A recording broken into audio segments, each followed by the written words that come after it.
Every family has a favorite, and in mine, that was my sister, Lita. She was the golden child, perfect grades, perfect fiancé, and now the perfect wedding. My father, a man who saw money as both a shield and a weapon, was bankrolling the whole lavish affair. My problem? The wedding was scheduled smack in the middle of my final exams for my engineering degree, a degree my father frequently called a frivolous waste of time compared to Lita's easy business major. When I told him I couldn't attend, his face turned cold.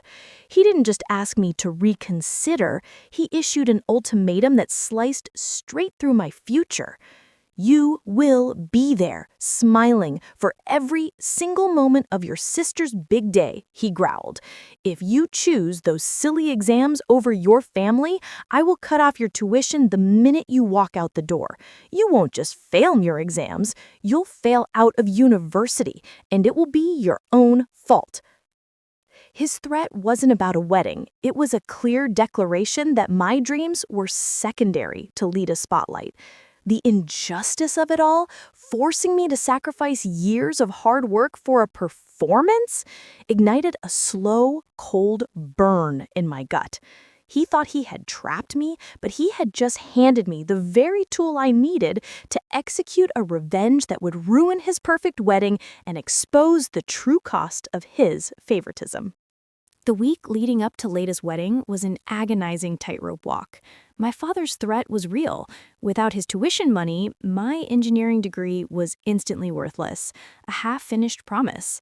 I was forced to attend dress fittings, cake tastings, and seating plan reviews, all while pretending to be thrilled for Lita, the sister who never lifted a finger and accepted the title of Golden Child with smug ease.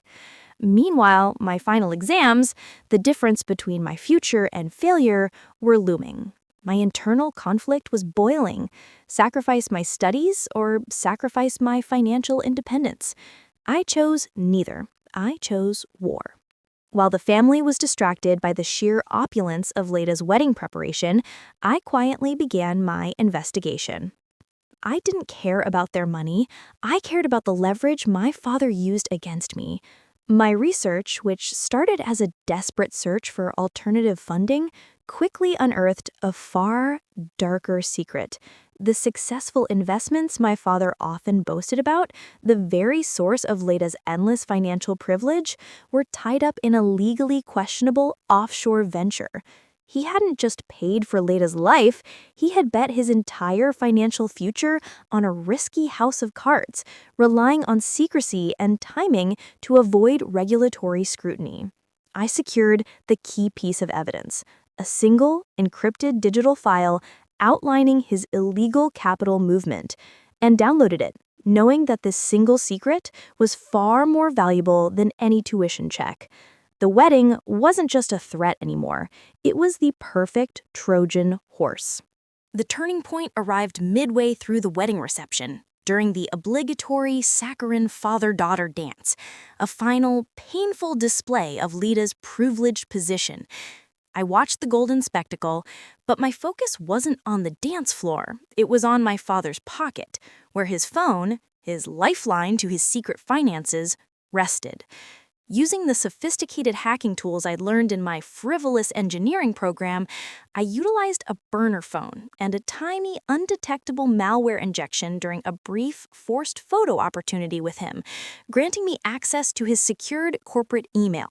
The dance ended, the crowd applauded, and I waited 10 minutes before striking, sending an anonymous, encrypted email not to a regulator, but directly to my father's primary banking partner, attaching the single, devastating file detailing his illegal offshore capital movement. His phone buzzed seconds later as he sat at the head table, but before he could check it, I leaned in, offering him a perfectly timed, hollow toast. To Lita, and to a future where we all pay the true cost of our choices. He lowered his champagne flute, his eyes narrowing in suspicion.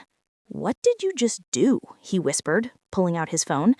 He read the subject line of the email, his face draining of color, instantly recognizing the file attached. The air left his lungs, and the realization hit him like a physical blow. I hadn't been defeated by his threat. I had used his compulsion to control me as the perfect cover to expose his million-dollar crime.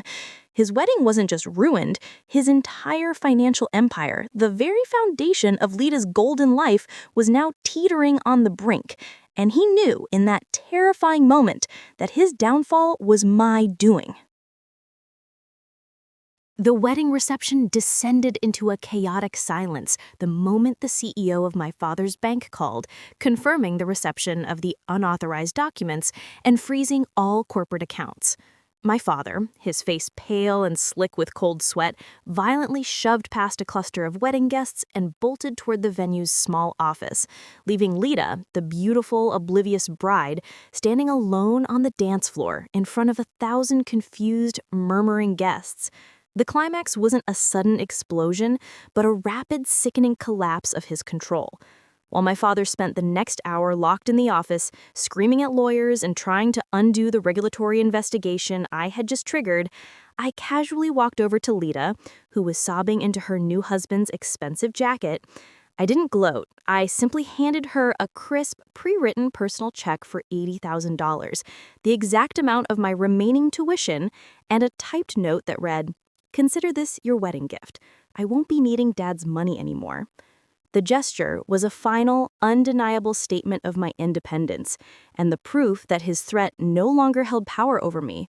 His attempt to crush my future had instead caused the immediate financial paralysis of his entire business, ensuring that the wealth that funded Lita's golden life, the life he cherished above mine, was now inaccessible, leaving the golden child weeping over a cake she couldn't afford to pay for. The wedding was immediately cut short. The honeymoon was indefinitely postponed, and my father's financial empire was tangled up in regulatory investigations for months, a direct result of the email I sent from the head table. I had achieved complete closure.